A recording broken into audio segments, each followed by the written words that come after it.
देखिए पीलीभीत की खास चुनावी चौपाल। नमस्कार, मैं अमित और आज पीलीभीत की टीम ढाका चाट ग्राम पंचायत में पहुंच चुकी है। आपको बताते चले यहाँ की जो जनता है, आप जानकारी लेंगे कि किस पार्टी को सपोर्ट करते हैं और अब की बार किसकी जो सरकार लाना चाहते हैं, किसको वोट देना चाहते हैं अब की बार किस। संजय जी, चलिए हम बात करते हैं पहले भैया, जैसे कि आप जो है इतने इन चीज़ों में रुचि रखते हैं, इसके बारे में पहले थोड़ा डिटेल में बताइए। हमारा गांव जो है वो जंगल के बीच में है। जंगली जानवरों की वजह से खेती करना थोड़ा दिक्कत तलब था, जिसकी वजह से हमने फिर जानकारी की और लखनऊ सी मैप से मैंने इसकी ट्रेनिंग करके इसका कल्टीवेशन शुरू किया। और अब हम के बाद में हमारा नाबार्ड से टाई अप हुआ।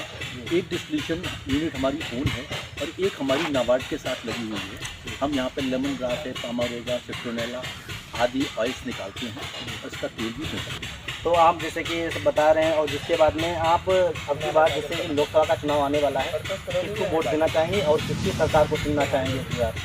ये अभी चुनाव में वक्त है और हम लोग जंगल के बीच में रह रहे हैं। न सिर्फ जंगली जानवरों की समस्या है, इसके अलावा हम शारदा नदी के किनारे हैं।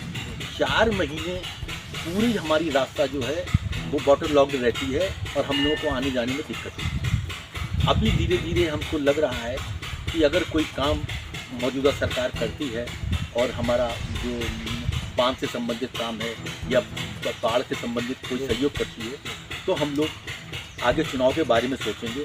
अभी तो फिलहाल हम मंथन अपना जारी रखेंगे। जैसे कि अभी हम जिस रोड से गुजर करके आए उस रोड पर पूरा खंडर की नौबत पे आ चुका है। ऐसे में आपको क्या लगता है कि आपके लिए कौन सी सरकार आपके लिए विकास कर सकती है, आपके भविष्य के लिए आने वाले में, जैसे कि क्षेत्र में हॉस्पिटल हो गया, कॉलेज हो गया और कई व्यवस्थाएं हो गई जो आगे आने वाले चुनाव में जीतने के बाद सरकार जो ये सब पूर्ण कर सकती है? ऐसा हमको क्या लगता है कौन सी सरकार जो मौजूदा सरकार में हमने काफ़ी चीज़ों की सुविधाएं देखी हैं। जैसे जिस तरीके से कोरोना के पीरियड में गांव के लोगों को जो पात्र लोग थे जिनको राशन कार्ड मिले हुए हैं उनको राशन की सुविधाएं मिली। उसके बाद विद्युतीकरण हुआ, उसके बाद में जो शौचालय और वो मिले हैं।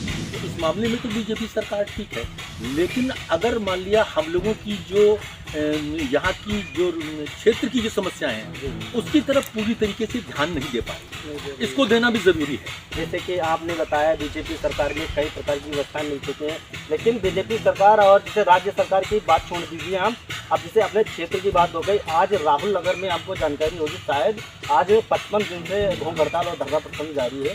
वो किस वजह से वो लोग कर रहे हैं, उनकी मांगे क्यों नहीं बीजेपी सरकार में पूरी हो रही, उनको न्याय नहीं मिल पा रहा है। आखिर वो लोग कब तक ये उनका चालू रहेगा और कब तक ये अपनी परेशानियों से जूझते रहेंगे? इनको जो बीजेपी सरकार में न्याय नहीं मिल पा रहा है, ऐसी क्या वजह हो सकती है? क्या अपने जो नज़दीकी नेता लोग हैं वो नहीं आना चाहते हैं या मतलब उनका आने का यहाँ मन नहीं करता है? क्या ऐसी नौबत आ रही है? यहाँ पर जनप्रतिनिधियों का रवैया जो है बहुत उदासीन है और यहाँ पर जो भी जनप्रतिनिधि हैं वो चुनाव के वक्त ज़्यादा दिखते हैं और उसके बाद कोई नज़र नहीं आता। आज हमारी समस्याएं हैं तो उनके साथ भी शरीक होना चाहिए। आज आप हमारे दुख में खड़े हैं, हमारी तकलीफ में खड़े हैं, तभी हम आपको जनप्रतिनिधि चुनना चाहेंगे।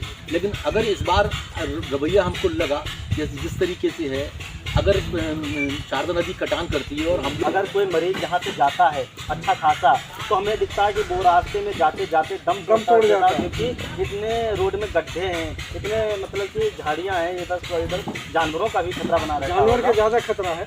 जानवरों का खतरा तो है, लेकिन जैसा है कि जो यहाँ लोग फंसे हुए हैं उनको जानवर से जो है खतरा, उसको जो है अपने बचाव करते हुए जो है जाना पड़ता है। और ये बात जो आपके घर के दूर से नहीं है कि जो रास्ते में जो दम तोड़ देते हैं, वास्तव में जो है बहुत बार ऐसे घटना घटी है कि जो है ले जाते जाते जो है अस्पताल तक जो है रास्ते में ही उनकी मौत हो जाती है। तो जो है समस्या तो है, लेकिन इन समस्याओं का समाधान मैं इससे पूर्व भी जो कह चुका हूँ कि जो सरकार ने जो काम किया है, लेकिन जो है और बेहतर हो कि जो है हमारे गाँव के डेवलप जो है कम से कम जो है रोड जब जो है क्लियर होगा, वह जो तालाब आता है जो यहाँ पे इससे पूर्व आपने बताया। अच्छा, हमें ये बताइए अब की बार आप किसको वोट देना चाहेंगे और कौन सी सरकार को चुनना चाहेंगे?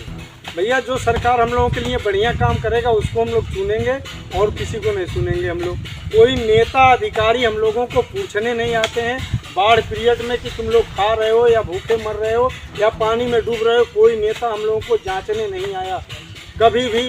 कोई भी सरकार रही, कोई सरकार हम लोगों को सुनी नहीं। हम लोग हर सरकार से गुहार लगाते रहे कि हमारी मदद के लिए कोई भी सरकार आए, चाहे विधायक आए चाहे MP आए, कोई हम लोगों